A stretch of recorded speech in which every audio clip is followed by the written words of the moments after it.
Vamos a conversar con la sismóloga investigadora del Instituto Geofísico de la Escuela Politécnica Nacional del Ecuador, Alexandra Alvarado. ¿Cómo está, profesora? Muy bien, muchas gracias. Buenos días. Muchas gracias. Básicamente para darle tranquilidad a la población, si es que se puede, respecto de si ha cesado las réplicas o si es posible, además, en una condición en la que quedan muchos edificios o casas debilitadas, encontrarse con algún otro movimiento fuerte en las próximas horas, por ejemplo. Bueno, hasta el momento las réplicas han llegado alrededor de 30. Bueno, es probable que todavía sigan ocurriendo.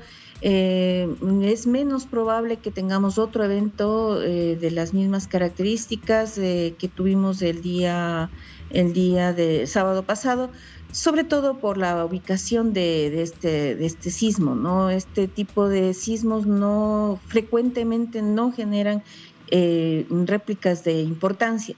Sin embargo, pues no se descarta que pueda haber una posibilidad de que esto ocurra, pero tiene una probabilidad muy baja, ¿no? Perfecto. Para las características del sismo, considerando 6,5, hemos visto experiencias muy diversas, ¿no es cierto? Hemos visto lo que pasó en Turquía con un 6,8 también. Hemos visto lo que ha pasado en Chile donde sinceramente en un país altamente sísmico como este país y con una además edificación que regula efectivamente todo lo que tiene que ver con construcciones antisísmicas, un sismo de 6,5 no produce mayores daños. En el caso de Ecuador, a su juicio, se requiere avanzar en otro tipo de infraestructura, en otro tipo de materiales o calidades para evitar, por ejemplo, el número de personas fallecidas o el número de edificaciones destruidas.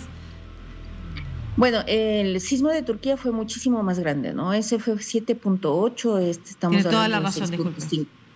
Entonces, evidentemente el impacto fue diferente. Ahora, claro, en este caso, el sismo de esta magnitud causó daños muy importantes en algunos sectores de la ciudad. Si ustedes pueden ver, Claro. no todas las edificaciones se fueron afectadas, lo que muestra claramente que hay un efecto de una mala construcción, lo cual en el país ya fue evidenciado cuando tuvimos el sismo en el 2016, que fue en la zona costera, en donde claramente hubo muchos daños en muchas regiones con edificaciones que luego de que fueron destruidas por el terremoto, pues se notó que habían sido mal construidas, ¿no? Empezando desde los materiales hasta el diseño de la construcción, lo cual en el país lastimosamente no hay una regulación, no hay un control de cómo se deben construir las edificaciones y los daños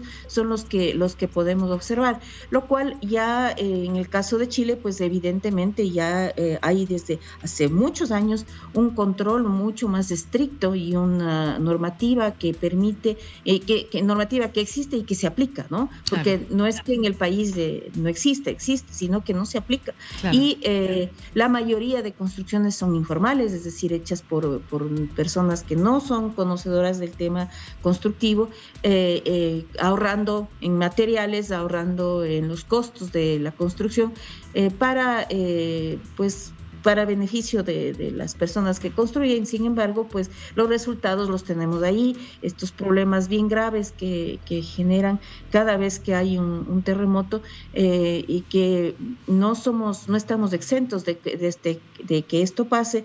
Hemos tenido históricamente sismos muy grandes, no tan grandes como en Chile, pero sí muy importantes, que son una muestra clara de la necesidad de que tanto a nivel de autoridades como a nivel de la población tomemos conciencia de la importancia de construir adecuadamente en zonas como las que vivimos. Claro, efectivamente, en Chile, por ejemplo, terremotos que superan los 8 grados, o el que sufrimos en el año 2010, que generó daños importantes. La mayor cantidad de daños tuvo que ver con el tsunami. No estábamos preparados para eso, el país no estaba educado también para eso. Y en el caso de Turquía, donde efectivamente, y esa es la comparación que quería hacer, el terremoto fue más alto, por supuesto, en magnitud, que lo que ocurrió en Ecuador también tuvo daños, y eso es lo que se está investigando, ¿no es cierto? Pero hay consenso en aquello precisamente por las amnistías a las malas construcciones realizadas en ese país. O sea, el nivel de edificios que se destruye no se relaciona con la cantidad de edificios destruidos o caídos y la cantidad de muertes que se produce en otros países donde hay sismos de similares magnitudes. En el caso de Ecuador, entonces, ¿a qué tipo de regulación se debiera avanzar y de qué manera entonces convencer también a las autoridades de que esas condiciones son fundamentales para efectivamente evitar daños y muertes como las que hemos visto? Bueno, hay un código de construcción en Ecuador, existe el código. Actualmente se está haciendo algunas reformas que, bueno, todavía no se terminan de hacer a partir del terremoto del 2016. Sin embargo, pues este código queda suscrito solamente para aquellos grupos que medio lo conocen, digamos, un grupo de ingenieros y no más. Las autoridades a nivel municipal no lo aplican, no lo entienden, no saben cómo aplicarlo. Y no lo fiscalizan tampoco, entonces. Y no fiscalizan, efectivamente. Entonces, claro, se sabe, hay construcciones muy importantes, hay estructuras que se están haciendo cada vez más grandes, con más volúmenes, alturas, etcétera, que no sabemos en qué tan bien construidas están. Justamente veíamos en estos días unos edificios nuevos que que se estaban construyendo en Machala, en donde todas las paredes están trizadas, absolutamente todas las paredes de la construcción nueva. Y claro, se ve el tipo de forma como lo hicieron, ¿no? O sea, con material que es muy delgado, que no está bien, digamos, ordenado de alguna forma dentro de la estructura, no está ligado a las columnas. Y claro, el momento del terremoto, pues se destrozó. Entonces, no hay un control que sería el caso de las autoridades locales, que es la responsabilidad sobre el tipo de estructuras. Y vamos a ver que la mayoría son edificios relativamente grandes, ¿no? Obviamente también hay casas pequeñas, estas de alguna forma por las características de los sismos, ciertos edificios soportan, ¿no? Y bueno, se mantienen, pero los edificios grandes, la mayoría tienen problemas, ¿no? O sea, estábamos viendo en las imágenes, había un edificio que quedaba entre dos viviendas y el que estaba en la mitad se cayó. Entonces, claro. Y las otras no, las otras están bien. Entonces, obviamente hay una muy falta de control, falta de conocimiento, no se distribuye o no se difunde toda la información sobre el código, ¿sí? Y además el conocimiento que pueden tener, porque aquí se construye es con los albañiles. Ellos no tienen el conocimiento técnico suficiente como para hacer una edificación adecuada, y la mayoría de personas recurren a ellos porque es muy costoso contratar un ingeniero.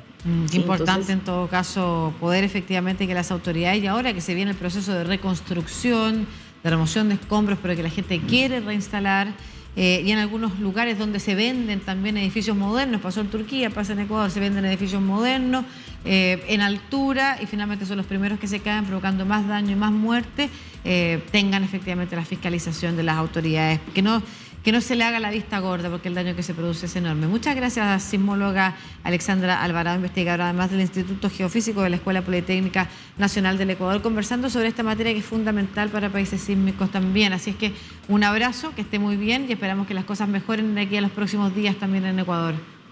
Muchas gracias y buenos días. Gracias.